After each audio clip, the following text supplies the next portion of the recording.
দুনিয়ার সবের ভাষা বুঝলে আমি আমার মায়ের ভাষা বুঝি না। সকালবেলা ঘুমোর থেকে উঠে গেছে, ওই শ্রী ঘরের থেকে যাই ইয়ার মধ্যে থেকে ইয়াডা আনি ইয়াডা মুখ দিত।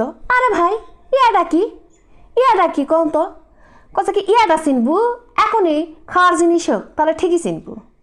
আরে ভাই ইয়াডার সাথে খাওয়ার জিনিস কি হলো? আমার মিছে না পর ওই ঘরের থেকে কছে কি শ্রী ওমা কোয়ার পরে আধা ঘন্টা থেকে সারা শব্দ নাই। আমি মনে করছি কি বানাচ্ছে ধরে যায় করছি ওমা, আমি ভাবছি তোমার বুঝি কি হয়েছে, তোকে তুই তো সেরাই চাস মুই মরু, তুই তো সেরাই চাস কদিনই এর মরণের কি সম্পর্কে আলো? আমি কেন চামু তার মরণ? কত কেউ কোনো মায়ের মরণ চাই?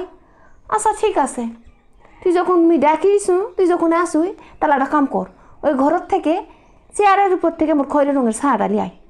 ও মা ছায়াটা যায় দেখুন, চেয়ারের তো ছায়া নাই, চেয়ার টেবিল সোফা খাট এমনকি 3.5 হাত কব্বর খোঁজা শেষ, খয়রি রঙের কোনো ছায়াই নাই।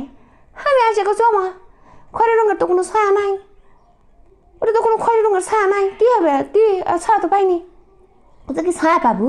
এখন মোর ব্যাগের ভিতরে টাকা হলে ঠিকই খুঁজে পাবো। আরে ভাই খয়রি রঙের ছায়ার সাথে ব্যাগের টাকার কি সম্পর্ক? কত মিশানা পর দেখুছি আমার মা শ্বশুরকে যায় গোলাপি রঙের ছায়া নিয়ে আসে। আরে ভাই খয়রি রঙের ছায়ার সাথে গোলাপি রঙের ছায়ার কি সম্পর্ক? তা আমি কছি এটা তো গোলাপি রঙের ছায়া। কছে কি তোর কাছ থেকে মুখ রোগ চিনা লাগবে? জন্ম তুই মুখ দিছ না মুই তোক দিছু? এই জানোয়ার কে কাক জন্ম দিছে কও? এর সাথে জানোয়ারের কি সম্পর্ক?